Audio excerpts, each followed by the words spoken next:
Well, today's a distinct pleasure to have a chat with Bill Olafson. I've known Bill almost since he came to Red Deer.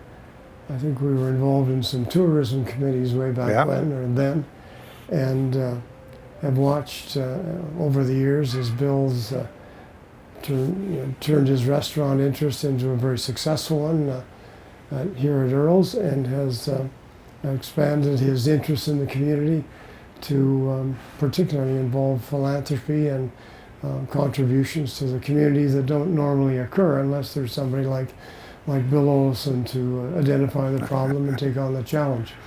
But Bill, perhaps we can start with what brought you to the restaurant business in the first place, and eventually to Red Deer. I know that's an interesting story. Well, I guess who got me in the restaurant business, hard to believe, was Earl, who this restaurant's named after. It's the middle name of Leroy Earl Fuller. And he used to have the A&Ws up in Edmonton way back in the 50s. And when I was 14 years old, he hired me at A&W. So I worked for him up till, I guess I was probably about 22.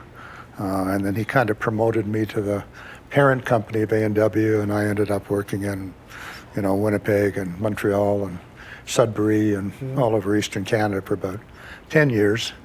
And then came back to work for him again. I'd bumped into him someplace, and he said, why aren't you working for me? And so came back at that time, ended up actually running the Corkscrews for him up in Edmonton, which was a steakhouse chain, and then took over the 5 coffee shops, the Fullers. And then that trend was starting to go, so we started switching them, I think, in '82 to a new concept called Earls. And then that big company, for some reason, broke up, and the opportunity came for me to franchise an Earls restaurant in Red Deer. So we were the first franchisee and came to Red Deer in 1984. So Earls is a Canadian company? Or? Yes, yeah. Started originally out of Edmonton?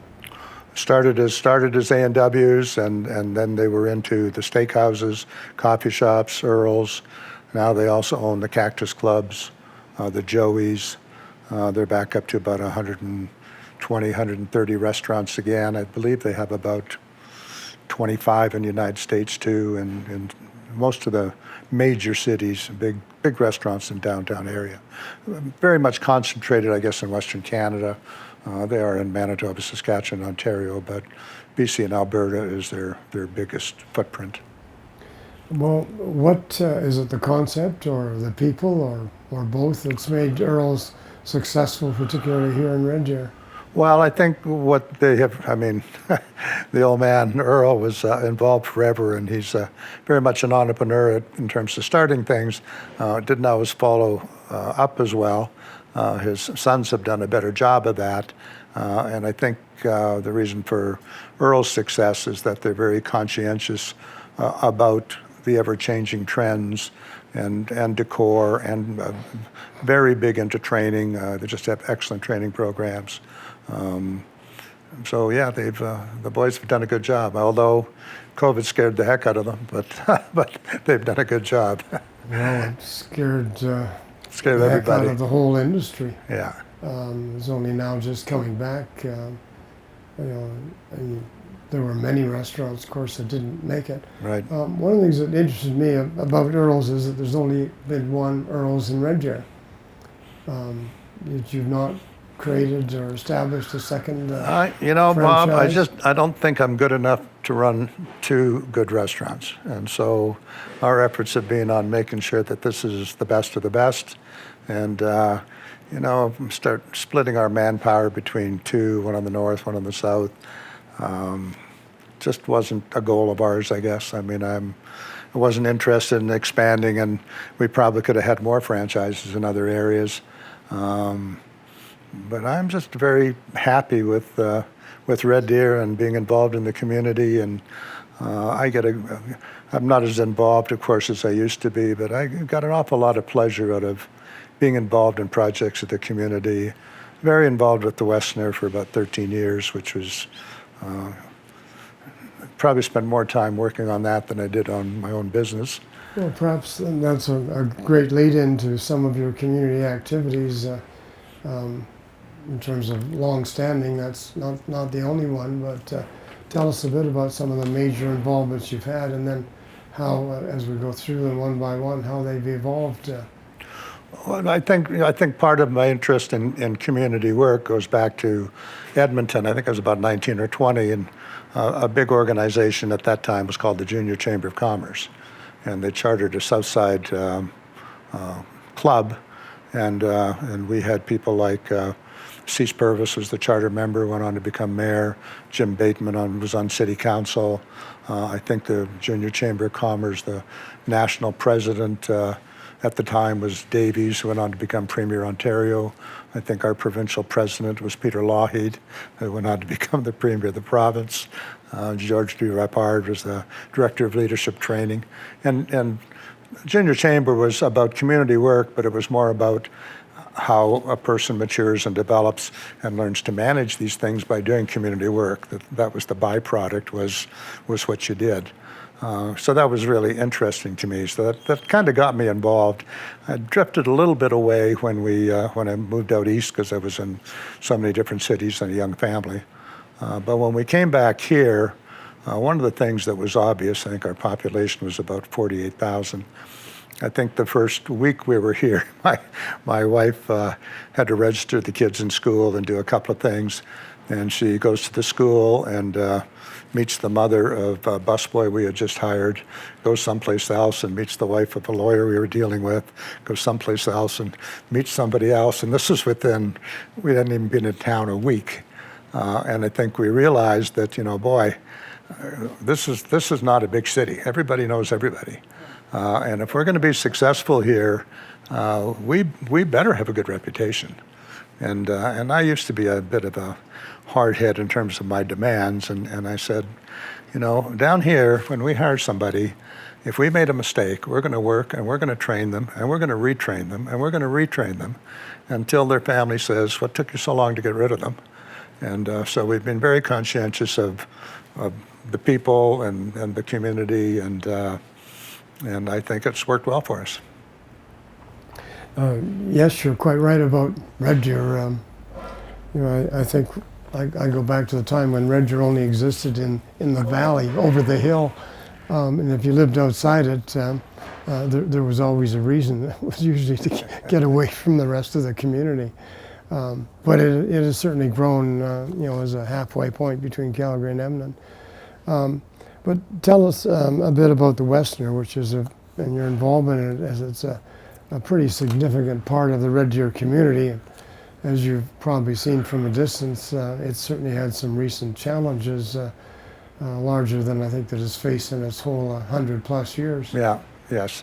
Yeah. It was one of those things that I think it was probably Joan Donald that got me initially on the marketing committee, and then talked me into running for the board. And I was going to do 2 terms of 4 years, and then talked me into, no, you got to run for the executive too.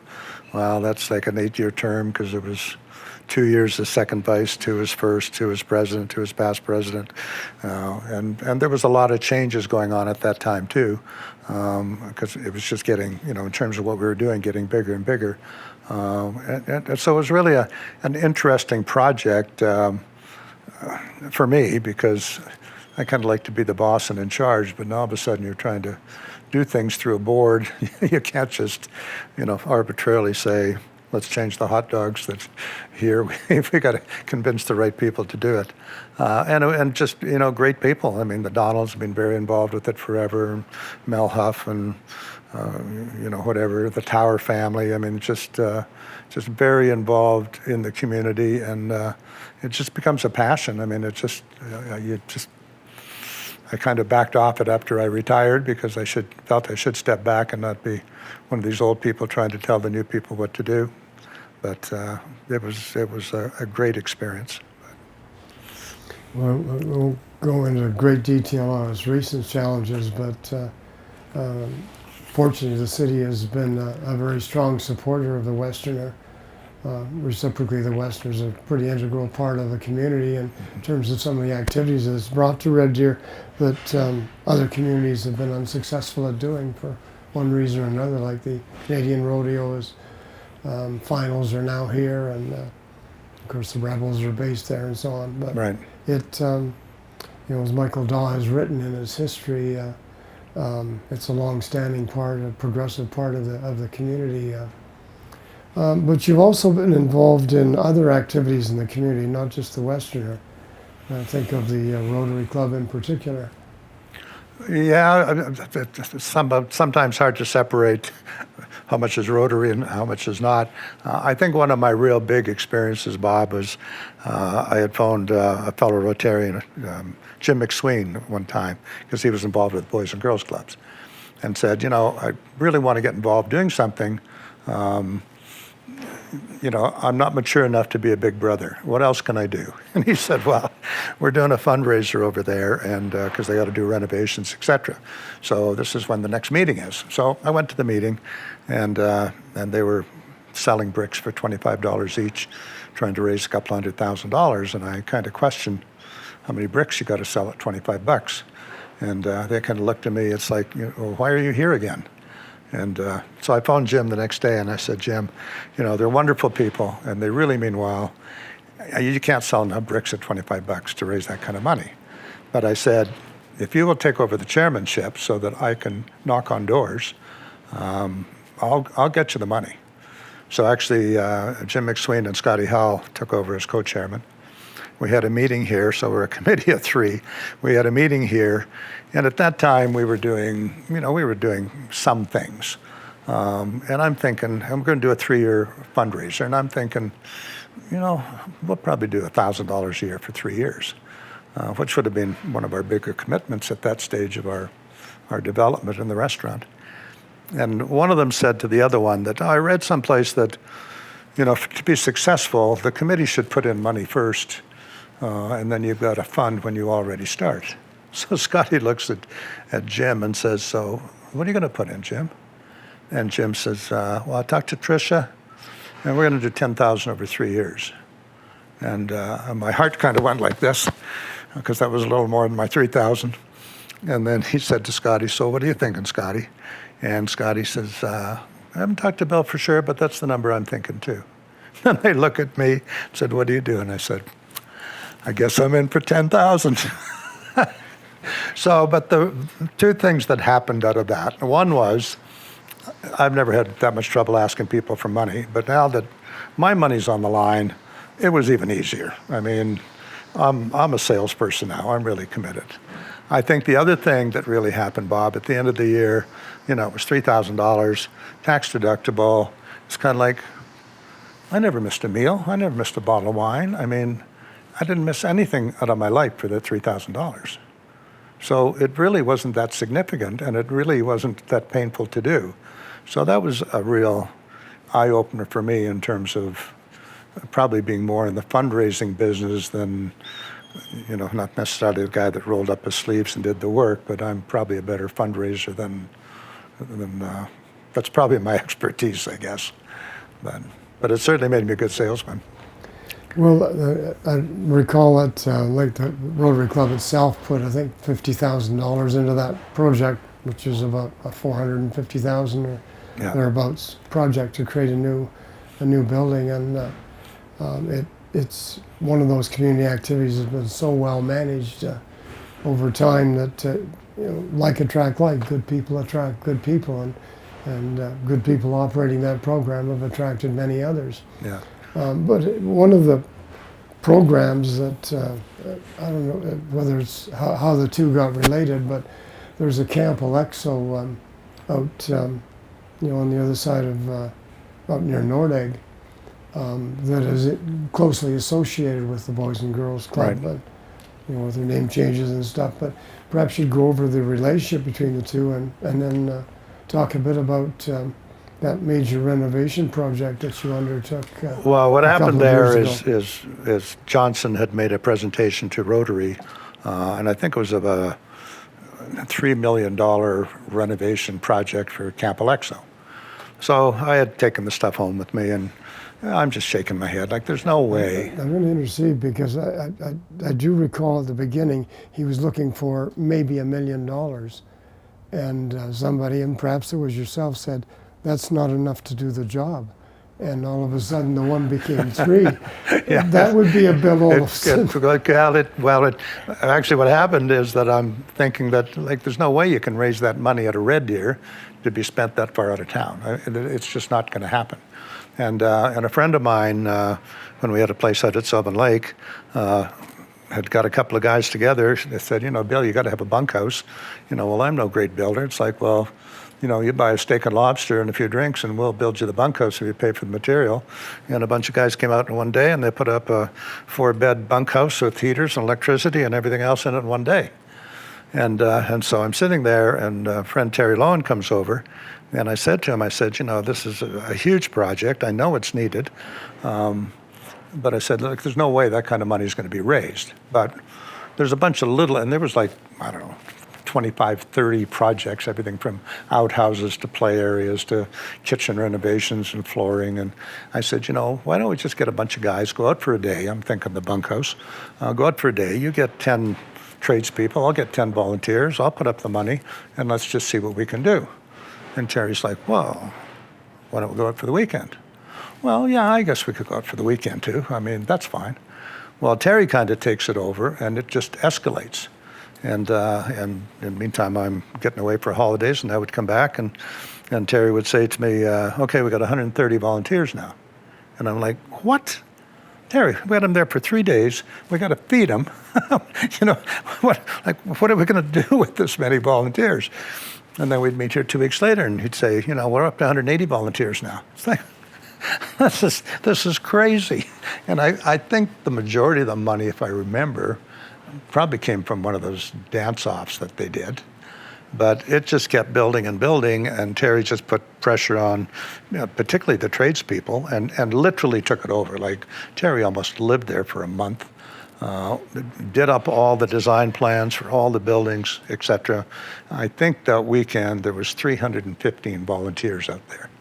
But they had people organized for parking vehicles, and I know I took my motorhome out there and spent the weekend in my motorhome, and he was just so organized with crews that were cleaning brush and building buildings. And we were looking with Goodman Roofing at this one play area that was 1,200 square feet. There were so many people on the roof that it was like ants up there. I mean, guys were laying the tar section, and the guys were already starting. And it's like I said to Michelle, I said, why aren't you up there helping? He says, oh, where are you going to go? And it was just unbelievable, unbelievable. We made sure that we got a separate donator to supply all the food and if there was any beverages out there, because I didn't want any of the funds coming out of what people had contributed that said, oh, you guys bought beverages or you bought food with it. So we got a separate person that paid for all that stuff separately, so there was no reason to do everything. Got everything done but the kitchen. And then about 4 or 5 years later, Eagle Builder stepped up and they redid the whole kitchen. They did a fabulous job.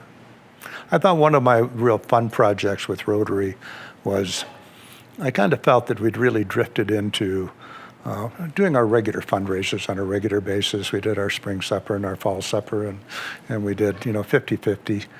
And I think Glenn Moore was in charge of projects at the time. And international projects? No, just in projects, period. And so I came up with this harebrained idea, and I phoned him, and I said, I really feel that I think we should do an international project.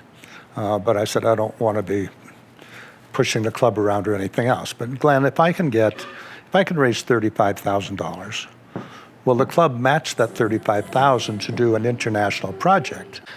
Anyway, so I talked to Glenn, because he was in charge of that, and said, if I can raise $35,000 over 2 years, would the club consider matching that out of new money? Because that's really what I wanted to do, is let's stop doing just the same things and do an international project. So he checked with the board, and they got back to me and said yes. So then it's like, well, now what do I do? So I came up with one of my stupid ideas that I decided that we had to have the group of 7. So I thought, well, if I just get 7 people, that'll give me $2,500 a year for 2 years.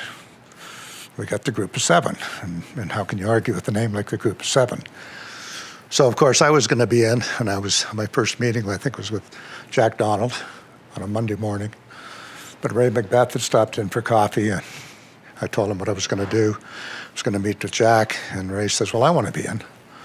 Oh, well, that's good. I got 2 already, and I haven't had my first appointment yet, in theory. So I met with Jack, and of course he supported it. And so we got up to 7, and then somebody phoned me back, and so I thought, well, I'll give him the spiel anyway. And it was actually Jim Slip. And so I gave him the spiel, and Jim said, okay, I'm in. I said, well, now you've really messed me up, because I had the group of 7, now I got 8. And Jim said, well, I don't have to be in. And I said, yeah, you do, you're in. But now I got to go for something like the Pac-10, because 8 means nothing. So now I got to go to 10. And then eventually, I think we got up to 11. And I was in Mexico with Bill Hull and Jim McPherson. And we were sitting around one night, and Bill Hull was in. And I was telling Jim McPherson the story about when we got back, I was going to be talking to the Rotary Club about, these 11 people that were into this thing. And it would be wonderful if the best orator in the club stood up and said, I want to be number 12. And and Jimmy's looking at me like, you little stabber, you. So I know I got him. So when I do the presentation as to who we had, Jimmy's right at the front there, ready to put up his hand to be number 12. And so it's like, who else will be in? And from the back of the room, Ed Makarenko puts up his hand and said, I'm in. And then the hands started going up, and I think we got 19 or 20 people that all committed to $5,000. Was this the project that eventually Became led to the water school? Yeah, because we didn't even have a project. We're doing it to do a project, and then the water school came up through somebody associated with Red Deer College. I can't remember who it was. And I really wasn't involved with the details once we got into the water school, but I thought it was a great project. Well, I don't know if it fills in the blank a bit, but Glenn Moore's daughter married somebody from Kenya. That could have been where the connection was. And he'd been over to visit them. Right. Or for the wedding or something important associated with it. And had come back and realized, the water was a problem. Somewhere along the line, he'd picked up the clue from a chap, I think from Lethbridge, a chap by the name of Robert or Bob Dell, that if you use natural sunlight, you could sterilize water, even if it was originally, quite bacterially or otherwise contaminated. Everything but the worms. Yeah. But they said that wasn't an issue because everybody takes pills for worms, so the worms weren't an issue. But yes, I think it only took like 12 hours to be on the safe side. It was 25 hours in the sunlight, and it killed everything. And anyway, Dell came and made an excellent presentation. And the other thing I recall from it is that it only worked in I call it the torrid zone. Yeah, the 30 degrees, 30 degrees. Tropic of Cancer and Tropic of Capricorn latitudes. Right. Where you get enough direct sunlight to do the sterilizing. Yeah. But it got organized through the schools so that the young kids going to school, grade 1 or thereabouts, became the responsible part of the family to accumulate the water, fill the bottles, and put them out on the stands to be sterilized. Yeah.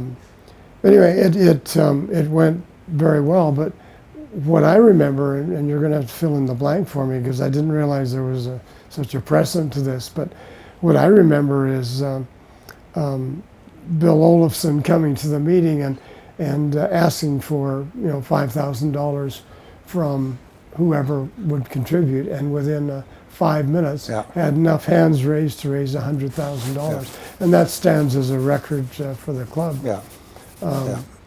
Anyway, the project evolved. I think extended into Uganda, and is maybe these things go through cycles and so on, but Glenn let me know, and I'm going to say this is 5 or 6 or more years later, that the project had received an international award. Really? And it was the Star Award from a group of philanthropists based in London, starting with Bill Gates. And they pocketed or segmented the world, and each year they would take a project or an innovation in that area and they would herald it as the innovation of the year, and then they would add a $100,000 prize to it with a significant amount of advertising money to go along and advertise the project and advertise the prize. So that project received one of these awards great. for Yeah. Africa. Not a particularly noteworthy to many people award, nor is the organization. But I know that it's expanded tremendously because the club has had 1 or 2 people come over who have been managing it on site in Africa to talk about the expansion of the project. Well, I think one of the beauties of it is that the cost per family was so reasonable. I understand that one of the problems, even with water issues over there, when you go in and drill wells and everything else, there's not a real understanding of how all the mechanical stuff works. And somebody will come by and say, "Oh, I need some copper pipe," and take all the copper pipe, and now the well's not working. So that's one of the beauties of this bottle concept, is that it's just a tray and whatever, 2 bottles per member family. Yeah. It's just really. Well, the other, not to linger too long on that particular project, but the other sequelae from it was that they diminished the dysentery and diarrhea problem in the community so much. In the one example that got highlighted, they were able to take over a wing of the hospital and turn it into a school. And that then became the downstream goal, was to find a community that had a major problem, to solve it in that fashion, and then be able to use the facilities for other important purposes. Mm-hmm. That said, the Rotary Club of Calgary has been involved in a sand filtering water system for 20 years, and they were talking about how they had reached something like 20 million people now with their project, which didn't have, I guess, the latitude limitations, but certainly is their hallmark project. Reciprocally, I think it's important to say, back to things like the Rotary Club, here's the nature of, it's like the water truck that Bill Hull got involved with in Guatemala. It's still being used. Nobody just had checked on it, but truck still gets used. How they get parts and stuff, I don't know, but it's still being used for the same purpose. Yeah. Anyway, that was certainly a very successful international project. One of the, I won't say the biggest, but one of the most significant ones that got the club quite interested in international projects, and it's extended that interest significantly ever since. Well, I think I kind of get hooked into little terms and names when I'm trying to do things, but once you get people passionate about any of those things, the water school is a good example. Camp Alexo is a good example. We had a wind up at what used to be the Capri, just with hot dogs. Because we didn't have any money left to treat these people, and it was embarrassing the number of people that came and thanked me for letting them work on the project. And it's like, well, I'm thanking you guys. You're working 12 hours a day for 3 days in a row in the hot sun, and you're thanking me. But they just felt so good about their involvement and contributing. Like I say, it was almost embarrassing. Like, don't thank me. You come from Saskatchewan, Bill, but there's a very natural historical community getting together to focus on a project like that. And I think it used to be called the Barn Raising Project, and it was, I would say, it was not uncommon. The threshing gang, too, because I'm almost that old, too, Bob. Well, you beat me on that one. I never got past 4-H clubs. But there's a natural willingness, interest in it. It's almost once you reach a critical mass in terms of disseminating the idea, people just are so attracted to it because of it's unique. It's an opportunity to meet people. It's something that leads to an accomplishment. It almost makes me wonder, as you tell the story, Bill, where's the next one? Yeah, I don't know. I haven't looked at one. This one had nothing to do with Rotary, but to me it was one of the most fun things that we did when that Joan Donald got me involved in was raising money for SPCA because they'd run short of funds, and so Joan put a committee together and said, we got to raise X amount or something, and so we weren't going to raise the whole thing, but we were going to help out get it done. So I was kind of looking at, well, probably on this case, my share, I probably ought to raise about $75,000. Gosh, I'm racking my brains as to how do you get people to give money to the SPCA. Now, get me wrong, we're animal people personally, but there's so many projects out there, cancer and all these other things. How can I twig these people to feel that they want to do this? So I came up with blackjack, came up with 21. So I decided, okay, we're doing this over 3 years. Everybody can part with $1,000. So if I can get 21 people to give me $1,000 a year for 3 years, that's 63,000. Me and my wife will kick in the other 12 because we're very big animal people. So my hook was that if you'll give me $1,000 a year for 3 years, and I get 21 people to do it, it's going to cost me $12,000. And people just jumped at that. In fact, Bob Mullen said, I would have paid twice as much to make you pay that. And I don't think I had one person turn me down. In fact, when I got to about 19, Joan knew what I was doing, and she wanted to make sure I was paying. And she said, if you need one more person, I'll be that person.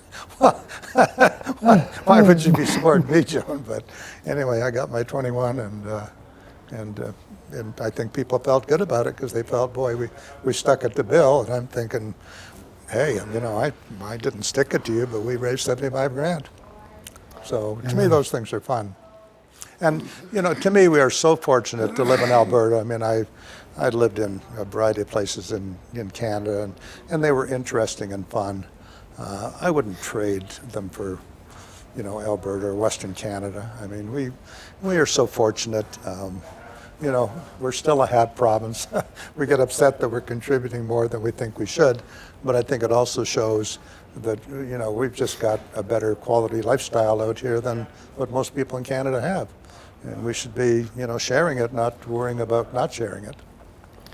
Well, at least, given my background and interest in medicine, I'm amazed at how many of the changes in Canada have come out of the West, particularly Alberta.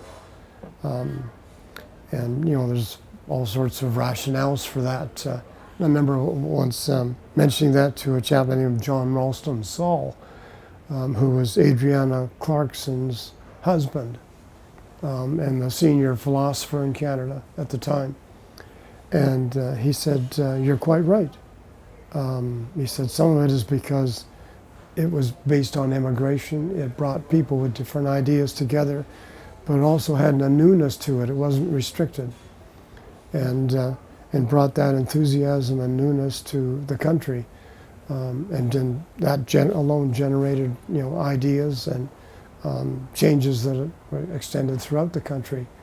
And I've always been impressed by that validation that there's a uniqueness to the West that most people don't realize. And it resides with the people. Mm-hmm. One of the other things that I know you got involved in was mental health, because it came up in the Rotary Club with a matching grant request. And can you explain a little bit about the basis of the foundation for that ongoing challenge? Interestingly, Glen Moore has picked it up in BC, and that's one of the challenges he's taking on for their district. Yeah, I mean, mental health is out there a lot. I mean, I had a brother, he's passed, who certainly had some challenges in life. And I guess I've seen it too with the number of employees that we've had in the restaurant. In fact, sometimes it's surprising that we don't have more issues when I used to spend more time talking to the younger kids and some of the lifestyles that they were raised under. But I think that really started with, I think it was Jesse and Jen Wallen that had brought up, I think, quite a few years back, there'd been a cut in both services. I think it was a Canadian Mental Health and Alberta Family Services or something. Their budget was cut. I'm trying to think even what the amount was now. I don't recall what the amount was, but so Jesse was trying to raise enough money to get that money replaced. It was about $100,000 a year, I think, $50,000 for each company, trying to get that replaced. And we really weren't getting very far with it because it's really a tough subject. So I'm not sure, again, what sparked this thinking, but I basically decided that 1 year didn't do anything. I mean, 1 year doesn't deal with mental health issues. I don't know if 5 years does, but I thought that a 5-year program to support these organizations was probably better. So I just started phoning people and just saying, look, I want to raise $100,000. I need $10,000 from you over whatever the time period. There'll be no recognition, there'll be no advertising, your name won't be on anything. But this is what we have to do. And we got 10 people to contribute, and we ended up finally handling it the last couple of years. We handled it through CACAC in terms of the distribution of the money. But I was just really impressed. I mean, it just, like I say, their name wasn't on the sheet saying these are the donors or whatever. It's just like, that's what we have to do, that's what we have to do. And I don't know what the results were, Bob. I have no way of measuring it. Hopefully it was positive. Bill, as you become involved in quite a variety of fundraising projects, has it given you a reflection back on Red Deer, its willingness to identify some of these challenges and work to fund them or resolve them? I tend to think, and I don't, maybe it's because I was here a little later in life, it seems to me that what I've been involved and done in Red Deer would have been much more challenging to do in Edmonton or Calgary. You get to know the movers and the hustlers and the shakers and the leaders in Red Deer. Not all of them, but you get to know a large portion of them. In a big city like Edmonton and Calgary with over 1 million people, do you really get to know all the council people, and you get to know the mayors, and the mayor sits in the Rotary Club, and I think it creates a situation that it's easier to reach out to people and get them involved and do these projects than in the big city. I think probably in the bigger city you got the bigger corporations that you can knock on the door and say, we need $1 million for this. But that's not the same personal involvement that there is in Red Deer when you're really reaching people and touching people and in some cases browbeating people. I say that because I approached somebody one time and they, I think half jokingly, said to me, how come whenever I see you, you're always asking for money? And it was for the Youth and Volunteer Center, and I lost my cool a little bit, and I said, look, I'm not asking for me. I'm asking for the kids. And I said, I'll tell you what. I said, you get your big fat butt off that side of the desk, and I'll sit there and I'll write the checks, and you get off your butt and you go and do something. And he was like, oh, no, I didn't mean to upset you, Bill. But it just really annoyed me. I mean, I'm not asking for me. I don't need your money. But we got money. Sometimes you have to turn over the right coin. Yeah. To And depends. It depends on who's asking too. I mean, there's been some very successful projects. I think the Stars Ambulance wanted $1 million out of Red Deer, and I think we end up raising almost $2 million. So yeah, it depends on who the committee has put together and who's doing the asking, and what your relationships are. And to me, it's great. I mean, I just think the world of all these people that just are so generous towards Red Deer and things that are taking place. And I mean, that building that CAC is building out at the college, I think that's just unbelievable. I mean, I was on the first committee when we started talking CAC.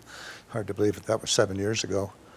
Didn't feel like I should have stayed on the board because I didn't think that I had enough experience in that type of stuff. I'm more of a fundraiser, so I got off the board. But just to look at that building now and the involvement that's taken place, and what an educational facility it's going to become, and just the amount of stories I've heard about how many kids have been helped, it's just unbelievable what they have done.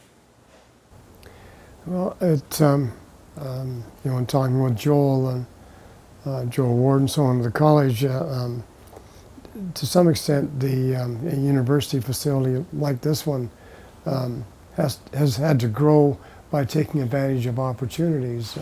Whether it was the Red Deer Games and the spin-off from that college were able to build on. There's a certain amount of opportunism, but there's also required vision and foresight, and as well as follow through to see these things happen.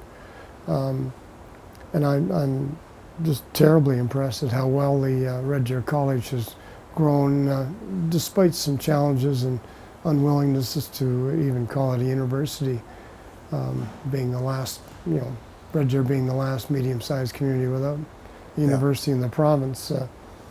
But the persistence is there, and the desire is there, and certainly it's grown. It's grown in perhaps not in the way that was planned way back when. None of these plans perfectly are, but it's certainly come a long way, and is now a major contributor to the community. Yeah. Bill, is there anything else that you want to comment on about the philanthropy, the volunteerism, the willingness of people, particularly in Red Deer? I have an expression that Red Deer is so young it doesn't have a history. It doesn't grab that as it passes through, like this project is attempting to do. It'll lose it too. Well, I guess you brought it up too. I guess I feel a little guilty that I really haven't hooked onto a project in the last few years. Part of it is, age and unfortunately a few health issues. Haven't made as many Rotary meetings haven't hardly made any Rotary meetings, and that's of course where a lot of ideas come from, and you get passionate about. So yeah, I've kind of been, I guess, the last few years sitting on the fence a little bit, and I probably should get re-involved in some of that stuff again, because it certainly probably does more for me than anybody else. It's really feel good when you can be part of some of these things. So. Well, youth springs eternal.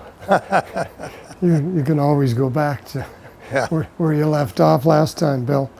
This has been a pleasure to go over so many projects. I didn't realize how many different ones you were involved with, or reciprocally, every significant one the community has had a BO attached to it. I'm going to tell you just a funny one, because this is one of my favorite ones. Is I was in charge with Rotary for a few years with so-called major projects, and we got a request from somebody that needed special saddles for kids special needs kids, and they had to be special saddles for riding horses and all the rest of the stuff. And so I didn't have much information on it, so I phoned the guy back and said, I need more information, so that I can talk to my committee, like, how many kids do you put through? And I said, well, how many horses do you have? And he says, well, that's a problem. He says, we get the old trail horses, and he says, they're only good for about 2 years, and we'd sure like to have our own horses. And I said, well, what does horse cost? And he says, around $1,500. And I said, oh, okay, fine. So I said, okay, I'll work on the saddles for you. So I'm thinking, that's not a bad price for a horse. So I'm thinking, I got $1,500. I can buy a horse. So I phoned up Tom Alfreds, who was in Calgary at the time, and said, Tommy, this thing just came up here that these people need some horses for the kids. And I said, I'm going to buy a horse for $1,500. Will you buy one? Tom said, sure, I'll buy one. No problem. Okay, good. So then I phoned up Warren Wessel in the oil business too. And he was giving us money for the hospice at the time and for the women's shelter. And I said, this is just a little side thing, Warren. I said, you know, Tom Alfred, so I threw out Tom's name. Tom's going to buy a horse. I'm going to buy a horse. You buy a horse? Warren said, yeah, I'll buy a horse. Put in a call to somebody else. Hadn't heard back from him. We had a little function at the Rotary at the Westerner that night. And I think this whole story is kind of funny. And so I'm saying to Bill Hull, I said, you know, I'm going to buy 4 horses. You know, I got Tom Alfred and I got Warren Wessel and me. And Bill Hull looks at me and says, well, I want a horse too. I said, okay, we got our 4 horses. So the next day I meet with Warren Wessel, and he had just given $50,000 to the women's shelter. He gave $25,000 to the hospice. And of course the horse. I'm leaving his office, and Warren says to me, if those horse people need anything else, you get hold of me. I mean, that appealed to him more than the hospice was over a horse. So you never know what's going to interest people. Well, you know, and horses can have a very, you know, as we've learned from the Queen story or many others, can have very personal attachments. I had an unsolicited phone call from a friend of mine in England who just watched the King Charles parade, and he said, you know, the highlight to me was the Red Surge Mounties riding their horses at the lead of the parade. Back to Buckingham Palace. He said, I just wanted to phone and thank you. I said, well, you know, not me, but the country. There's a long story behind that, of course. But yes, that's part of our community, and you don't have to go very far and see lots of horse activity around our community and beyond it. Anyway, Bill, this has been a pleasure. I apologize for particularly for my nasal congestion. But, That's okay. I was just trying to enjoy Maui like you, and I should have put on, I hadn't thought of it, I should have put on my new Maui shorts I had to buy. We haven't been there for a while, Bob. We're the shorter trip now. Palm Springs is the shorter trip now. Okay. Anyway, it was a pleasure talking to you. Well, mine too, Bill. Okay, thank you. Cheers.